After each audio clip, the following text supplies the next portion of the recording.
نبدأ بالصلاة والسلام على سيدنا محمد وعلى آله وأصحابه أجمعين. سلام غزولاتي، سلام دوك الفحلات هذوك الرائعات الحرارات اللي دائما ينتظروا هذه الأطباق. اليوم حبايبي وجدت لكم بقلوة تركية، يعني تختلف على البقلوة نتاعنا، وقلت يعني بارطاجي مع البنات لما جات رائعة وجات بنينة وجات شابة بالبزاف. كذلك نتوما ما تبخلوش عليا باللايكات نتاعكم وبلي كومونتير باش تشوفوا، يعني نشوفوا كيفاه جات، اذا جربتوها عندكم يعني الاراء نتاعكم راح تخلوها في لي كومونتير. يعني هذا هو الشكل النهائي للبقلاوه التركيه اللي جربتها وجات روعه روعه روعه. وحاولوا كذلك نتوما تجربوها،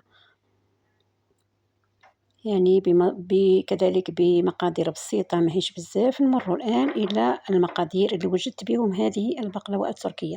عندنا هنايا ورق الفينو كما راكم تشوفوا، عندنا يعني ماشي العجينة اللي مدارين نديروها حنايا يعني في الدار نعجنوها ونديروا البقلاوة نتاعنا.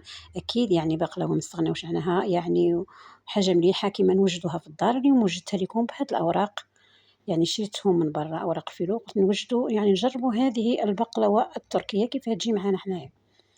كذلك عندنا كاوكاو كما كنتم تشوفوا راهنا مهرمش، يعني ما دقيتش ولا فرينة تهرمشو.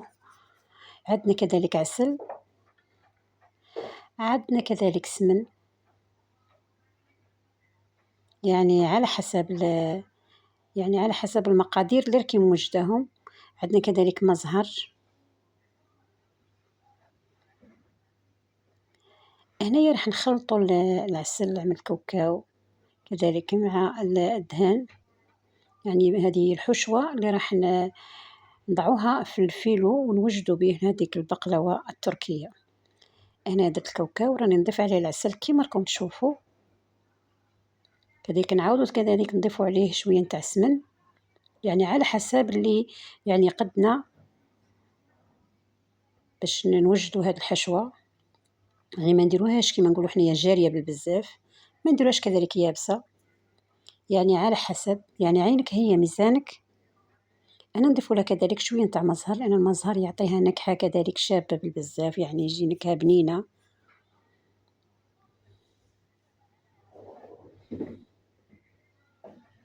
وراح نخلطوا يعني جميع المقادير اللي هي كاوكاو وعسل دهان وشوية نتاع مزهر. يعني هنا شوفوا إلا بربشنا هذيك الحشوة ما رغناهاش بالبزاف. هنا نوجدوا الصنيوة نتاعنا اللي راح نطيبوا فيها هذيك البقلاوة، ندهنوها بشوية نتاع سمن. يعني العملية سهلة وخفيفة، يعني بسرعة توجدي هذه البقلاوة يعني بهذوك الأوراق تاع الفيلو، ماهيش كيما يعني تشد معاك يعني وقت كبير لما تعجنيها وتورقيها على يدك. وهنا راح ندهنوا كذلك الأوراق، يعني بالورقة راح ناخذ بالورقة. هتشوفوا التحضيرات كيف راح نوجدوها، يعني نديروا ورقة وندهنوها بالسمن، يعني بين الورقة والورقة ندهنوا بالسمن باش تجي معنا هذيك البقلاوة، يعني تجي خفيفة وتجي مقرمشة. يعني أنا جربتها ونجحت معايا وحاول يعني ونتمنى أنكم أنتم كذلك تجربوها وتخلوا لي الآراء نتاعكم في التعاليق كيفاه جات معاكم.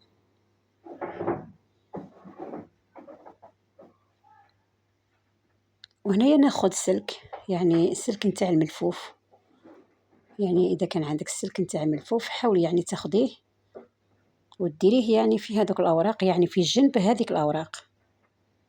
وهنايا تبداي ديري الحشوة نتاعك، يعني هذاك السلك راح كيما يقول لك راح نكمشوا فيه هاد الأوراق، يعني تابعوا معي وراح تشوفوا كيفاه راح ندير ليه. هنايا نديروا الحشوة، يعني حتى الحشوة سهلة ماهيش مقادير مكلفة، يعني فول سوداني كاوكاو فقط، يعني وجات رائعة جدا. وهنايا نبداو كيما راكم تشوفون نلوو يعني الأوراق مع هذاك السلك، يعني تابعوا معي وراح تشوفوا التحضيرات كيفاه، يعني كيفاه حضرتها كيفاه جات روعة لا في الشكل ولا في البنة.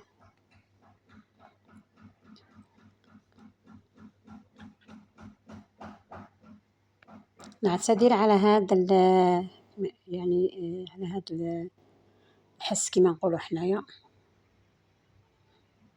لكن أنتم يعني اعطوا خاطر لهاد البقلاوة وتابعوها. وهنايا نبداو نلوو بالحبة بالحبة، وهنايا راح ناخد السلك ونكمش هذيك الأوراق بها بالحشوة، ونجبدو السلك، يعني نديروها هنايا في الصنيوة ونجبدو السلك نتاعنا. يعني واش نقول لكم، يعني جات روعة. كذلك هنايا يعني بالوحدة بالوحدة راح نوجدوها.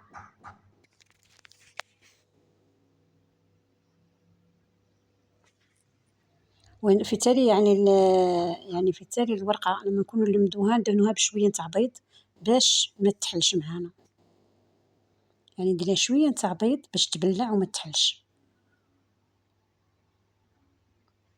ونستمر يعني على هذا الحال حتى نعمر الصنيوة نتاعنا ونكمل كل هذيك الأوراق وديك الحشوة.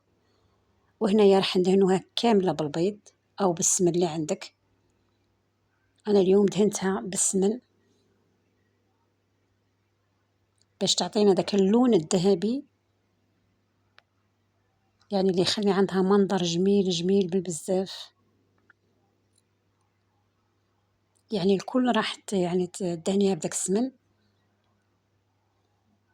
ونقطعوها وهي يعني قبل ما ندفعوها الفرن، يعني قطعيها قبل ما تدفعيها للفرن.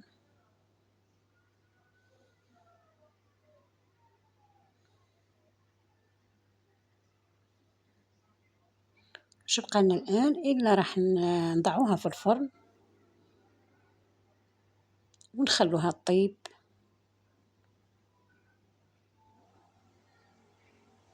أكيد أكيد يعني إذا تبعتوا الخطوات من الأول إلى الآخر راح تجي معاكم بقلاوة تركية رائعة جدا، يعني وراح تستمروا يعني فيها، يعني في توجيهها، لأنها خفيفة لا في التحضير ولا في الأكل، يعني بنينة بالبزاف. وهنا راها في الفرن طيب كما راكم تشوفوا. وهنا كذلك وجدت معنا البقلاوة نتاعنا، يعني جات رايعة. واش بقالنا الآن إلا يعني نعسلوها يعني بشوية نتاع السل كما راكم تشوفوا.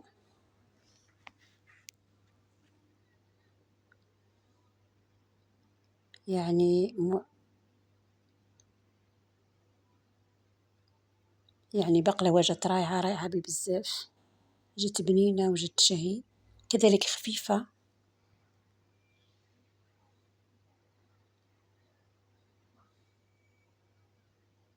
حتى المنظر نتاعها جميل جدا.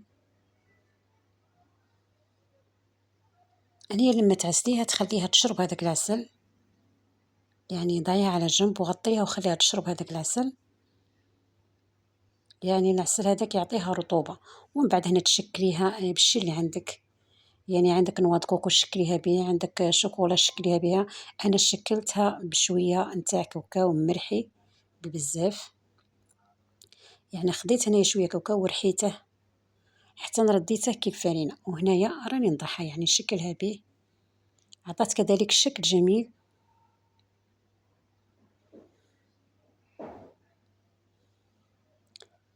يعني الواحد لما يتقن العمل نتاعها أكيد راح يجي كما يقول لك الشهي ويجي بنين، يجي كذلك رائع يعني شكلا ومذاقا.